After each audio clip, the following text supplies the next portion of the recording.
Greetings and welcome back to room 303 and what we are calling now our Talks with Walt. This is our intro lecture. We are beginning a series of conversations with Walt Whitman's classic Leaves of Grass. Now, of course, you're going to find all of our work at learnstrong.net. Down that left-hand side, if you go, you will see a folder that says Talks with Walt. I've intentionally chosen even a somewhat informal kind of title for this series of talks because after our talks with Emerson and the great essays, as well as Thoreau and of course Walden, and we've given full lectures on all of that, it makes sense that we turn now to our third, what we will sometimes refer to as our transcendentalists, to now speak with America's really greatest poet. Many have argued that there are other poets that are better. There's just none who are greater. I will make the argument, I hope, in our series of conversations as we work through every title of Leaves of Grass. That's the hope here. Okay, we'll see how we do.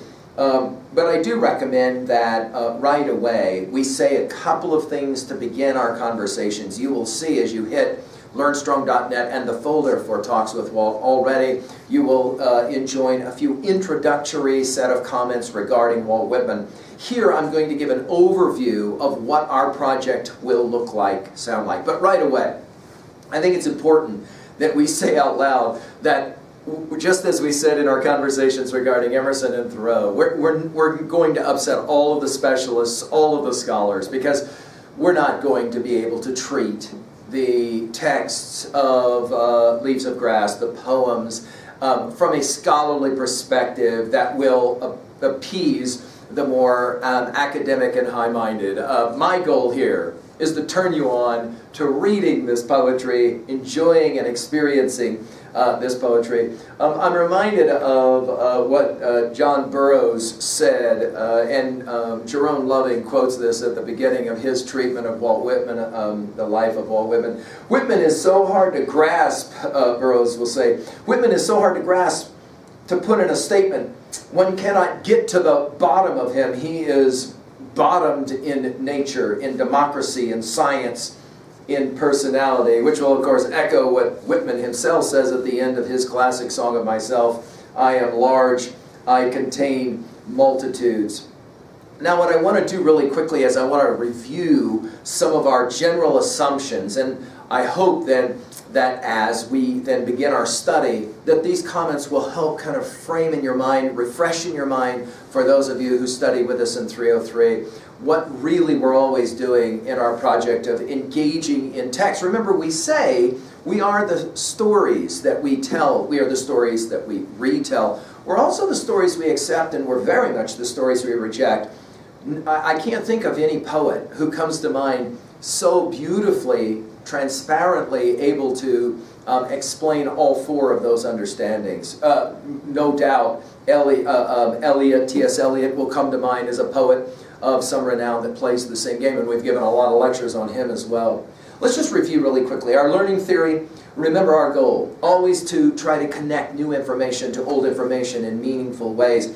And to that degree, we'll see and think of Whitman as the modern, or now postmodern, Homer, or even Socrates for that matter.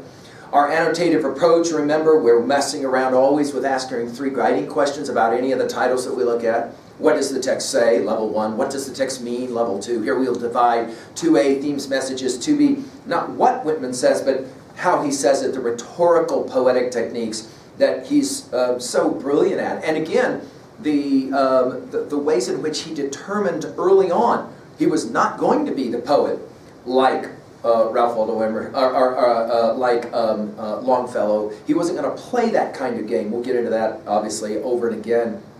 At level 3, we ask, how can I relate to this information in some meaningful way? At 3A, how can I relate to other texts? We're going to see that Whitman is often going to make allusions and references to other titles, to other texts, and obviously we're going to be asking about all of the titles and texts that we have messed with. I mean, think about this. If we're in an AP class, we have gone from the early epics of the Iliad, the Odyssey, the Aeneid, through our Dante, to our Milton, and here we're going to find so many of those prior texts playing out in Whitman. Finally, at 3B, we'll ask, can I relate to this information in some meaningful way myself? I think that Whitman is a poet for all times. He himself wanted to be a poet for the future, and I think that we'll be able to relate, hopefully, to it. Now, our big five, as we reference it, we're always going to be messing around with this as well when we take a look at a text. What does the text say about epistemology, what you can know, ontology, who you are, psychology, the study of the individual mind, sociology, the understanding of the group, and then finally, of course, and Whitman's huge about it, the theodicy question. That is to say, why do bad things have to happen? Why is there pain and suffering in the world? Whitman is an optimist, but he's also a realist. And some of you will say, dude, you can't be both of those things. And Whitman will say, no, I think you can be both of those things. There is no question, though, that the Civil War had a huge impact on the poetic work of Walt Whitman. Now, our next approach will be to look at Walt Whitman from what I'm going to call our 5 P's, okay? Now, what I mean by that is simply we're going to be looking at 5 words that start with P that will hopefully be a mnemonic that can help you. First off, we want to look at Whitman as an actual person. He was a product of history. He was a product of his time, and we want to obviously focus on that. But we're also going to look at Whitman as poet. Very experimental, definitely an iconoclast. Go back to some of our comments about Chaucer as being iconoclastic. Certainly Whitman will fall into that same vein. Number 3, we're going to look at Whitman as a pedagogue. Now, I've chosen this word intentionally. Passage 46 and 47 will be the quintessential place that we will go to see Whitman as pedagogue, teacher, instructor, leader, right? And he, in fact, himself started as a teacher. I'm going to make the argument that he remained a teacher all his life. I think that his writing of Leaves of Grass and his constant editing and republishing of Leaves of Grass had a lot to do with his calling, as he felt it, to be an educator, to be a teacher, to be a leader. Next, we're going to see Whitman as politician. No question. He is iconoclastic in this regard. He will argue that he is witnessing and participating in the birth of America. He will talk a lot about America, and he will speak in patriotic tones about what America is. Of course, one of the great questions was, where is America's great epic? And of course, it was asked by Ralph Waldo Emerson in his classic essay, The Poet, which we've lectured on already. And where is our epic? And Whitman pointed to the American people and said, this is what makes America so distinctly different. We don't have an epic. We are an epic. That is to say, the American people is our epic, our Iliad, our Odyssey, our Aeneid. And then, of course, after he passed in the 1901-1902 deathbed edition, as it'll be referred to, that all of a sudden that deathbed edition that we're going to be playing with here, it becomes the new epic. And today, of course, people will say often, oh no, Leaves of Grass definitely is the American epic. I mean, if you want to know about America, read Leaves of Grass. It's an important step, at least in understanding it. Finally, we're going to look at Whitman as philosopher. He will constantly be inviting us to loaf and muse with him, and in the process of musing, maybe be amused ourselves. We hope that that will be the case, right? Now, we already, as I mentioned, have some introductory lectures on Learn Strong on Whitman, as well as introductory lectures to Leaves of Grass, and I hope that you'll pause, go find that information, and then come back to these lectures and these series of lectures. You can watch them, obviously, and work with us in any way that you're so inclined. I mean, you don't have to do these in chronological order. Some of you will purchase your own copy of Leaves of Grass and decide, you know what, I've never actually sat out and read the entire thing front to back, and that's how we'll approach it, working one poem at a time. Just real briefly, some background information. Whitman, of course, his dates 1819 to 1892, as we've said, that deathbed edition, right, of 1892.